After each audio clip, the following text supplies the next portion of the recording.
So the next section I'm going to show you is how to complete the bee's wing.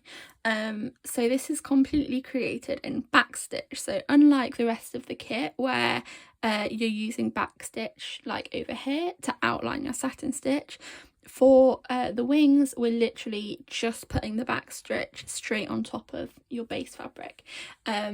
So I really enjoy doing this bit. I'd say it's one of my favourite parts of the kit, because it just works really quickly. So it doesn't really matter what order you do this in. You can start wherever you want and just complete them. I'm going to start just by outlining the main sections of the wings, so around the edges, just because I find that easiest, but it's completely up to you. So basically what you're going to do is you're going to use backstitch, the same stitch that you used over here, just to stitch right on top of all the lines that you can see printed on the fabric. So I'm going to start just here, and then I'm going to create my stitch. So I'm going to make mine about 2 millimeters, but it's completely up to you how big or small you make it. So it's just a little straight stitch, and then I'm gonna come in this direction. So you're gonna leave whatever size your stitch was. So mine was about 2 mil. You're gonna leave a gap that size along the outline, and then come back up through the fabric. So you can see here there's a little bit of a gap. You're then going to go back through the fabric, meeting your very first stitch that you started. So you're basically going through the same hole, and it's going to create an almost continuous line of lots of little straight stitches. And you're just going to continue doing that all the way around the line. So it's like you're coming forward a little bit, and then, as it's called, a back stitch, you're going back on yourself to meet the previous one.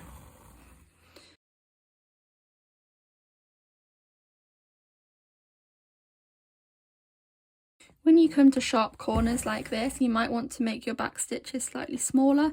It just helps you to navigate around the corner because you're not going in a straight line. It just means that rather than creating lots of, it can look almost jagged if they're too big, but by creating lots of smaller stitches, it just means that you get more of a curve rather than a larger series of straight lines, if that makes sense. So I tend to just make them a little bit smaller whilst you're going around corners, but again, it's completely up to you.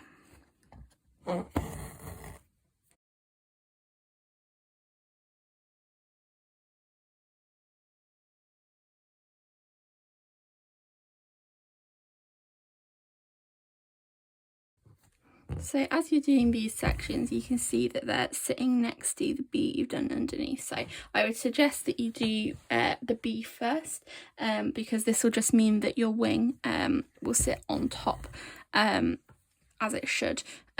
Because if you think of a bee, these kind of legs would sit underneath the wing. So I would suggest doing that, but it's completely up to you. It's just kind of a perspective thing.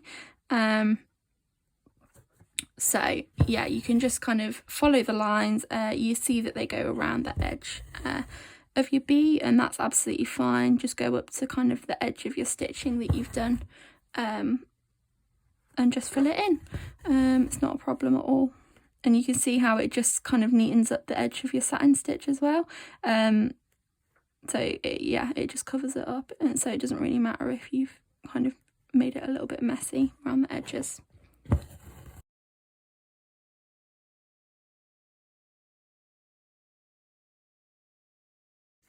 So once you get to the end, you can just make them meet again. So you can, where your first stitch ended, you can put your next stitch. So you've got like a continuous line. So yeah, that's kind of how to create the line. And then when you're inside, you literally do exactly the same again. So I'm going to start by putting in this central line.